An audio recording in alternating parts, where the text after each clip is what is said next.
মূল্যবান বক্তব্য দেওয়ার জন্য বিনীতভাবে অনুরোধ করছি।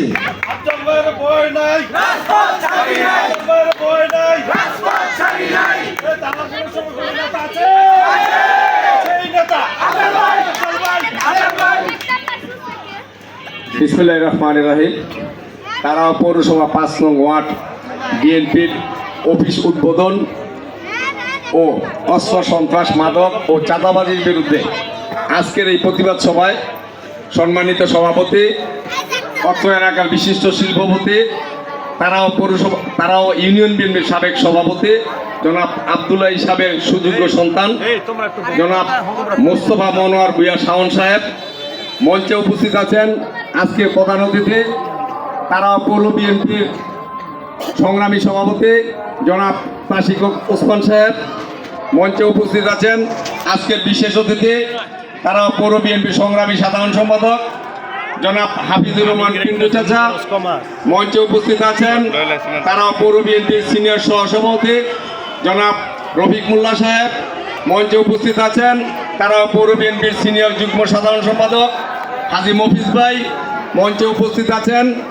পৌর বিএনপির সংগ্রামী সাংগঠনিক সম্পাদক হাজী আরিফ হোসেন আরব মঞ্চে উপস্থিত আছেন। তারা পৌর স্বেচ্ছাসেবক দলের সংগ্রামী সিনিয়র যুগ্ম আহ্বায়ক রায়হান মীর মঞ্চে উপস্থিত আছেন। বিভিন্ন অঙ্গ সংগঠনের নেতৃবৃন্দ মঞ্চের সামনে আমার সংগ্রামী ভাই ও বোনেরা, সবাইকে জানাই আমার সংগ্রামী সালাম ও বিপ্লবী অভিনন্দন। সংগ্রামী সাথী ও ভাইয়েরা আমার, আপনারা জানেন একটি খুনি হাসিনা সরকারের পতনের পর এই দেশে বিভিন্ন জায়গায় এই আওয়ামী লীগের প্রেতাত্মারা সন্ত্রাস, চাঁদাবাজি এবং মাদকের ব্যবসা চালিয়ে যাচ্ছে। আমরা আমাদের নেতা বিএনপির কেন্দ্রীয় নির্বাহী কমিটির অন্যতম সদস্য মোস্তাফিজুর রহমান ভূঁইয়া দীপু ভাইয়ের নির্দেশে সারা রূপগঞ্জে তথা তারা পৌরসভায় প্রতিটা ওয়ার্ডে আমরা সেগুলি দমনের জন্য চেষ্টা করে যাচ্ছি। আমরা দেখেছেন ইতিমধ্যে প্রতিটা ওয়ার্ডে বিভিন্ন পাড়া মহল্লায় আমরা সভা সমাবেশ প্রতিবাদ সভা করে যাচ্ছি। আপনারা সবাই জানেন এই রূপগঞ্জে একজন ভূমিদস্যু বিনা ভোটে 3 বার সংসদে গিয়েছিল।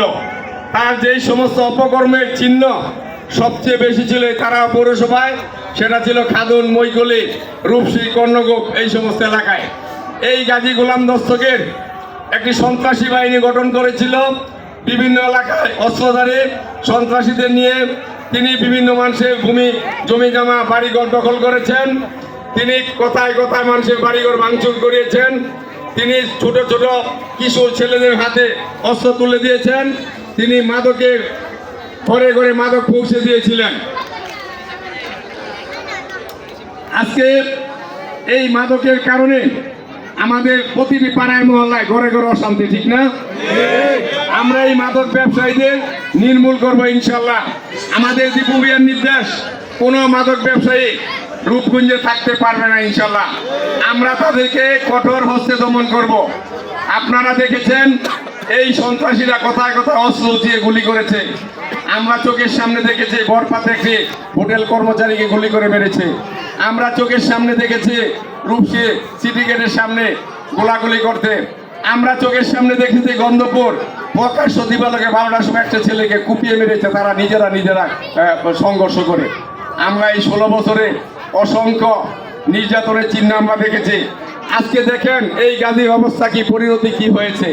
আজকে গাজী জেলখানার মধ্যে, তার এক ছেলে দেশ ছেড়ে পালিয়ে গিয়েছে, তার আরেক ছেলে মারা গেছে না জীবিত আছে আমরা কেউ বলতে পারি না, তার ওয়াইফ পালিয়ে আছে, পুলিশ তাকে খুঁজতেছে। আজকে এই মানুষের সম্পত্তি দখল করে এই সন্ত্রাসী করে কি লাভ হয়েছে? লাভ হয়েছে না, কোনো লাভ হয় নাই। মানুষের অভিশাপের ফল আজকে ভোগ করতেছে।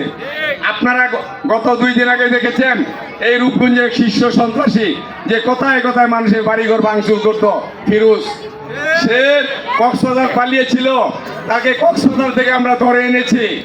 আমরা বলতে চাই আওয়ামী লীগের কোন সন্ত্রাসী যদি 70 হাত মাটির নিচেও থাকে আমরা তাদেরকে খুঁজে বের করবো ইনশাল্লাহ। আমি হুঁশিয়ার করে বলতে চাই আওয়ামী লীগের সন্ত্রাসী যারা আছেন এলাকা ছেড়ে পালিয়ে যান। আর নাহলে আমাদের হাত থেকে বাঁচতে পারবে না ইনশাল্লাহ। আর যারা নিরীহ আওয়ামী লীগ আছেন তারা তৌবা করে ভালো হয়ে যান, আওয়ামী লীগের নাম ভুলে যান। বাংলাদেশে কোনো আওয়ামী লীগের নাম নিশানা থাকবে না ইনশাল্লাহ। এই আওয়ামী লীগ যেই মানবতা বিরোধী অপরাধ করেছে, কথায় কথায় গুলি করে মানুষ মেরেছে, পাখির মতো ছাত্রদেরকে মেরেছে, আর আপনারা ক্ষমতা চিন্তা করেন না। আওয়ামী লীগের নাম বাংলাদেশকে থেকে মুছে দেওয়া হবে ইনশাল্লাহ। আমরা বলতে চাই, এই গোলাম দস্তগীর গাজীর কোনো পেতাত্তা যদি থাকেন সাবধান হয়ে যান, রূপগঞ্জ ছেড়ে পালিয়ে যান, গিয়ে আল্লাহর নামে ভালো হয়ে যান। আর নয় আমরা খুঁজে খুঁজে বাংলাদেশে যে কোনো প্রান্তে থাকেন আমরা ধরে আনবো ইনশাল্লাহ, ধরে আইনের কাছে সুপর্দ করব। আর কোনো মাদক ব্যবসায়ী যদি অত্র এলাকায় থাকেন তাহলে মাদক ব্যবসা বন্ধ করে ভালো হয়ে যান। আমি সবাইকে ধন্যবাদ জানাই। আজকে যেই এই অফিস উদ্বোধন করা হচ্ছে, আমি আশা করব এই অফিস হবে অন্যায়ের প্রতীক, এই অফিস হবে মাদকের বিরুদ্ধে, এই অফিস হবে ন্যায়ের প্রতীক। আপনারা সবাই এই অফিসে মিলেমিশে থাকবেন, সকল অঙ্গ সংগঠন যারা আছেন সবাই মিলেমিশে অফিসে বসবেন। আমরা সামনে নির্বাচন আছে, দীপু ভূঁইয়াকে আপনার সংসদে পাঠাতে হবে। আগের মতো আর রাতের দিনের ভোট রাতে হবে না, হবে সিলমারো ভাই সিলমারো হবে হবে না। জনগণের ভোটে নির্বাচিত হতে হবে। আমাদেরকে জনগণের ভালোবাসা অর্জন করতে হবে। মানুষের কাছে ভোট চাওয়ার মতো আমাদের মুখ থাকতে হবে, ঠিক না? এমন কোন আচরণ করবেন না যাতে মানুষ বলে যে আওয়ামী লীগই ভালো ছিল, আওয়ামী লীগের মতো হয়ে গেছে। এমন কোন আচরণ আপনারা করবেন না। আমি এই আশাবাদ ব্যক্ত করি। সবাইকে ধন্যবাদ, ভালো থাকেন, আসসালামু আলাইকুম।